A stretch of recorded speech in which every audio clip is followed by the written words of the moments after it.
Students, हमारा जो next lecture है वो बेसिकली चैप्टर नंबर जो हमारा 12 था उसी का 12.9 के अंदर ही आगे सब टॉपिक है। लास्टली हमने पढ़ा था प्रिज्म जो है उसकी टोटल इंटरनल रिफ्लेक्शन प्रिज्म की, और इसी में आज हमारा टॉपिक है रिफ्रैक्शन थ्रू प्रिज्म कि लाइट जो है वो प्रिज्म के अंदर से किस तरह से जो है वो निकल के जाती है या पास करके जाती है, and what is the method behind that. तो प्रिज्म जो है, prism is a transparent body having 3 rectangular, यानी कि ये शॉर्ट क्वेश्चन में भी पूछा जा सकता है। एक तो ये है कि ये ट्रांसपेरेंट बॉडी है, यानी इसके अंदर से लाइट जो है वो क्या करती है, ट्रैवल करती है, आर पार देख सकते हैं हम इसको, ठीक है। दूसरा ये है कि हैविंग, जो आपके पास इसके जो कंस्ट्रक्शन होती है बेसिकली उस कंस्ट्रक्शन में 3 rectangular and 2 triangular surfaces, 2 triangular surfaces. तो इसके 3 जो है वो रेक्टेंगुलर और 2 जो है वो इसके क्या होते हैं, आपके पास ट्राइएंगुलर सरफेस होते हैं। अब इसके अंदर जो है वो the angle of triangular surface opposite to it is known as angle of prism. जो आपके एंगुलर जो सरफेसेस हैं उनके ऑपोजिटली जो एंगल्स होते हैं that are called angle of prism. Firstly angle of prism. तो प्रिज्म के जो एंगल हैं वो बेसिकली क्या है कि जो आपके पास 12.16 आपकी बुक के ऊपर एक फिगर बनी हुई है, तो उस फिगर के अंदर ये जो आपके पास यहाँ पे शेप्स बनती हैं, ये ट्रायंगुलर शेप्स, इसके जो एंगल्स होते हैं बेसिकली इनको हम कहते हैं एंगल ऑफ प्रिज्म, यानी ट्रायंगल्स के जो आपके पास एंगल्स हैं, ठीक है, that are called the angle of prism. The incident ray, इसमें बेसिकली जो वर्किंग है वो कुछ इस तरह से है कि यहाँ से एक इंसिडेंट रे PE जो है, P से E ये इंटर होती है यहाँ पे, और नॉर्मल N और N प्राइम के साथ एक एंगल बनाती है, that is angle of incidence, यानी कि ये आपके पास जो एंगल है एंगल ऑफ, जब इंसिडेंट लाइट जो भी एंगल बनाएगी स्पेस के साथ that is called the angle of incident. तो इंसिडेंट लाइट जो है वो आके स्पेस के ऊपर टकराती है, making an angle incident with normal N and prime. जब ये इंटर होती है, तो जब इंटर लाइट एक मीडियम से दूसरे मीडियम में इंटर होती है, तो रिफ्लेक्शन का रूल ये है कि लाइट जो है वो अपने जो उसका नॉर्मल होता है उससे क्या होती है, अपने रास्ता जो होता है उससे क्या होती है, बेंड हो जाती है। सिमिलर वे में जब लाइट PE यहाँ पे इंटर होती है, तो इंटर होने के बाद देखिए उसका असल रास्ता ये था जो कि उसको T की तरफ जाना चाहिए था, लेकिन लाइट वहां से क्या होती है कि बेंड होकर चली जाती है पॉइंट F के ऊपर, ठीक है।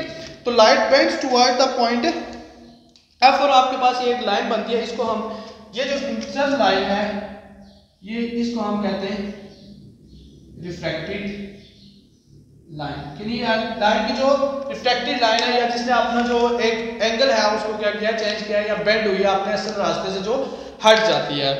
आफ्टर दैट ये जो लाइट है जब आपके पास पॉइंट P के ऊपर यानी कि पॉइंट F के ऊपर जाके पड़ती है, तो पॉइंट F के ऊपर ये नॉर्मल जो M और M प्राइम है इसके साथ एक एंगल बनाती है, that is angle of refraction. और वहां पे पड़ने के बाद F के ऊपर देखें लाइट जब एक मीडियम से अगेन दूसरे मीडियम में इंटर हो रही है, तो अगेन अपना जो उसकी डायरेक्शन है उसको क्या करती है, वो चेंज कर देती है। ऐसे मैं इसको अब इस लाइन को यहाँ से स्ट्रेट यहाँ पे मूव करके जाना है, बट वो ट्रैवल कर देती है पॉइंट H की तरफ, यानी अगेन अपना जो एंगल होता है उसे क्या करती है, यहाँ पे मूविंग टुवर्ड्स द नॉर्मल और यहाँ पे moving away from the normal, उसकी डायरेक्शन जो होती है वो क्या होती है, चेंज होती है, ठीक है जी। तो इंटर होने के बाद the emergent ray FS bends toward the base of the prism. तो ये आपके पास ये इसकी बेस है, तो ये लाइट जो है किधर जाती है, बेस की तरफ, यानी यहाँ से इस लाइट को यहाँ पे जाना चाहिए था तो मूव कर देती है किधर, बेस की तरफ जो है वो बेंड होती है। तो incident ray PE makes an angle, जो मैं ऑलरेडी बता चुका हूँ। तो इंसिडेंट रे जो एंगल बनाती है इसको हम जो है वो कहते हैं एंगल ऑफ इंसिडेंस, यहाँ हम लिख देता हूँ साथ में, ये आपके पास होता है एंगल ऑफ इंसिडेंस। और जो रिफ्रैक्टेड रे एंगल बनाती है नॉर्मल के साथ, that angle is called angle of incidence and R is the corresponding angle of refraction in the prism. यहाँ पे जो एंगल बनता है ये बेसिकली आपके पास जो है वो थ्रू आउट यहाँ पे, दैट इज बेसिकली ये जो लाइट बनाती है आपकी इस लाइन के साथ, वो आपके पास एंगल ऑफ रिफ्रैक्शन यानी कि R। तो आपको पता है हमारे पास एक डेफिनेशन होती है that is refractive index. Refractive index जो है वो इक्वल होता है sine of I divided by sine of R. कि साइन रेशियो ऑफ आई और साइन रेशियो ऑफ एन जो है आर जो है इनसे आप रेशियो ऑफ फाइंड करते हैं तो that is called the refractive index of the prism. When an is the refractive index of the original direction of incident ray is PET. अब इसको ओरिजिनली देखें, इसकी डायरेक्शन क्या बनती है, पी से ई पे जाती है और ई से कहां पे चली जाती, टी के ऊपर। लेकिन वहां पे जाने के बजाय ये क्या करती है कि आप अपना जो एंगल है उसको क्या करती है, चेंज कर लेती है और इसकी जो एंगल है and but is turn through angle TGS on the passing through the prism. यहाँ पे ये कुछ इस तरह का एक एंगल TG और वहां से चली जाती है कहां पे, यानी कि ये अगर हम बैकवर्ड देखें तो यहाँ से आ रही है तो TG और S ये एक एंगल बनाती है। ये जो बीच का एक छोटा सा आप यहाँ पे देख सकते हैं ये एंगल है D, ये जो एंगल बनता है इसको हम कहते हैं एंगल ऑफ डेविएशन।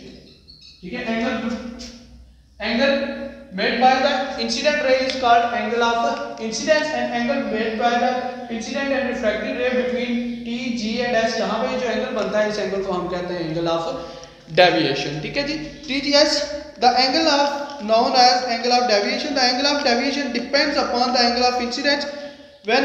अच्छा, इसकी वैल्यू देखें, जहां पे angle of incidence है उसके ऊपर ये क्या करता है, इसके साथ में छोटी छोटी सी चीजें हैं इनको आप साथ देखिएगा, depends upon angle of incidence.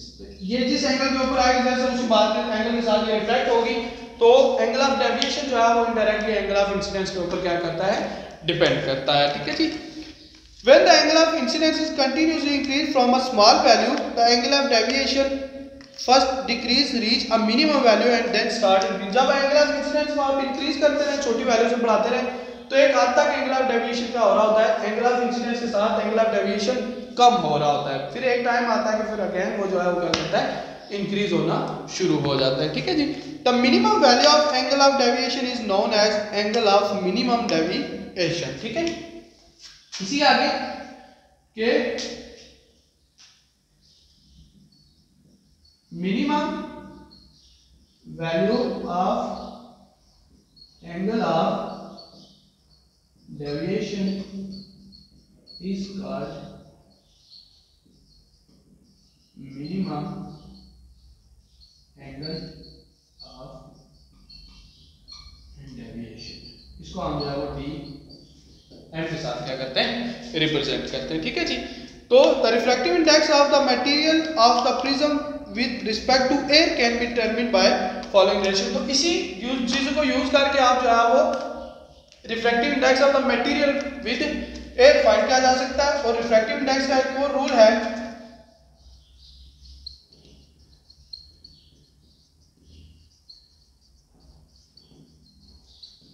refractive index of material of prism with air, इसको हम निकाल सकते हैं n that is equal to होता है sin of a plus dm by 2, sin of a plus dm divided by 2 और divided by sin of a by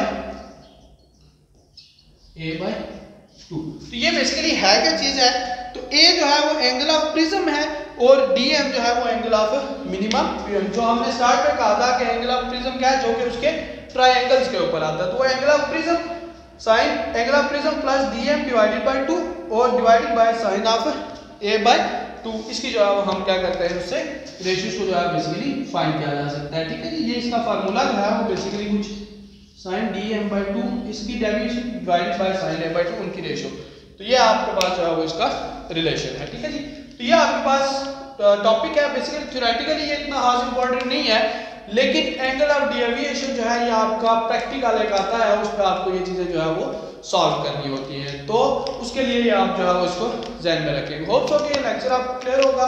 अगर इससे रिलेटेड कोई क्वेश्चन है तो आप कमेंट सेक्शन में पूछ सकते हैं, इंशाल्लाह I will answer your questions. Thank you so much.